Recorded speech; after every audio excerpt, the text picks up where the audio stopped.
Pernah tidak kalian membayangkan masuk ke dalam cerita novel tentang cerita perjalanan para juragan teh di Tanah Priangan, Jawa Barat? Cerita perjalanan para juragan teh di Tanah Priangan ini telah diangkat ke dalam sebuah novel karya Hella S. dengan judul Sang Juragan Teh. Ya ampun Sel, harus pagi ini kah? Dan kenapa kita kumpulnya harus di sini? Oke. Jawaban keduanya, kita bisa melihat landscape arah tujuan kita. Terus jawaban pertamanya? Jawaban pertamanya, kita akan berpetualang dimulai dari titik ini. Berpetualang? Berpetualang kemana? Dan hari ini, perjalanan juragan teh akan dimulai kembali dengan ruang waktu yang berbeda. Dimulai dari sini, sebuah bukit menjulang tinggi di ketinggian 1800 mdpl, seluruh landscape panorama hijau terhampar dan hampir sejajar dengan langit. 20 Desember 1902, Kerhopen tiba di bagian area terbuka, lalu turun ke lembah luas, melewati kebun kentang, milik penduduk dengan pagar bunga kecubung yang sedang bermekaran dan aromanya memenuhi udara wangi yang membius hingga kami melewati danau kecil Cilenca yang indah. Saya berkesempatan untuk mengunjungi tempat yang menjadi latar belakang cerita perjalanan para juragan teh di Tanah Priangan. Sebuah pengalaman yang amat sangat menarik, hadir langsung di tengah-tengah cerita setting novel, serasa masuk ke dalam sebuah lorong waktu. Cerita perjalanan Kerhopen dan Boska yang merupakan juragan teh di Tanah Priangan tertulis jelas dalam buku ini. Ditemani bersama dua sahabatku, aku sangat bersemangat menemukan sesuatu yang sangat bernilai di akhir cerita nanti.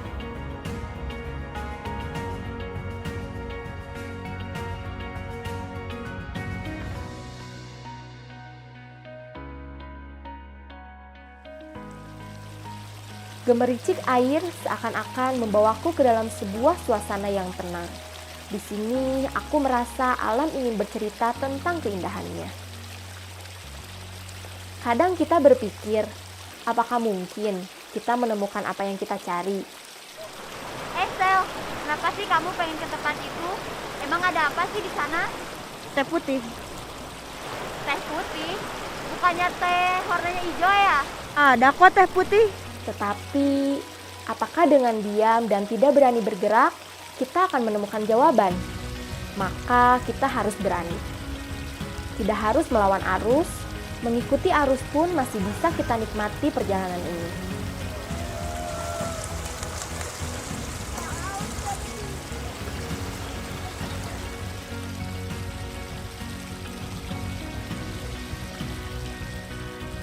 Hamparan hijau perkebunan teh memenuhi pandangan kami. Berjalan di sebuah jembatan kayu memberikan sebuah perspektif indah perkebunan teh di tempat ini.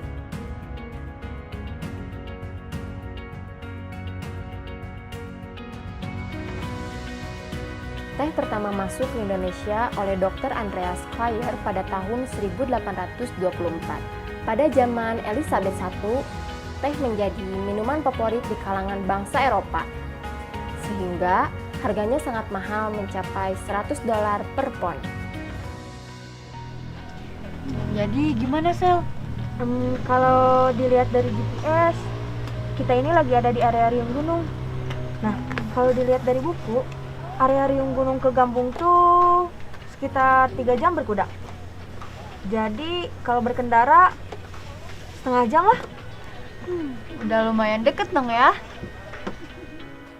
Sebuah perjalanan melewati hutan dengan akses jalan yang mudah, dengan riuh angin meniup batang pohon, bagaikan sebuah lorong hijau yang disiapkan untuk menjambut perjalanan ini. Kerhopen menuruni lereng yang amat terjal melalui sebuah jalur yang menembus hutan, yang sedemikian tergesek oleh hujan. Tak lama kami sampai di lahan gambung. Jalan berumput melintasi sebidang hutan belantara cantik. Bertemu dengan seseorang di ekowisata teh pusat penelitian teh dan kina Gambung, telah menghidupkan kembali sebuah harapan. Nah, ini Neng. Tahu nggak ini pohon apa nih? Pohon kinda bukan, Kang? Bukan. Jadi ini adalah pohon teh. Pohon teh. Heeh. Kok tinggi banget sih, Pak? Tinggi ya? Nah, ini adalah pohon teh jenis Asamika. Oh, emang ada berapa jenis? Nah, tanaman teh itu sendiri ada 2 jenis.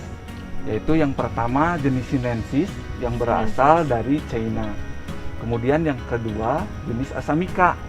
Yang ini berasal dari India. Di tempat ini, teh pernah menjadi sebuah komoditas unggulan dunia hingga Tanah Priangan dijuluki sebagai ladang emas hijau. Kebun tehnya sendiri itu ada 500 hektar semuanya.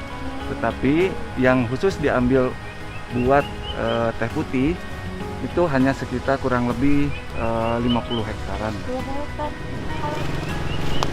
Nah, begini Neng cara metiknya. Jadi diambil hanya kuncupnya saja seperti ini. Oh. Teh putih tidak bisa dipetik sembarang waktu. Hanya memiliki waktu 3 jam untuk mendapatkan teh putih yang terbaik. Sebuah petikan kecil pucuk teh putih memberi makna bahwa di area teh yang luas ini, ketelitian dan ketepatan guna menjaga kualitas haruslah dijaga, demi menghadirkan sebuah keunggulan produk yang terkandung dalam sebuah rasa teh.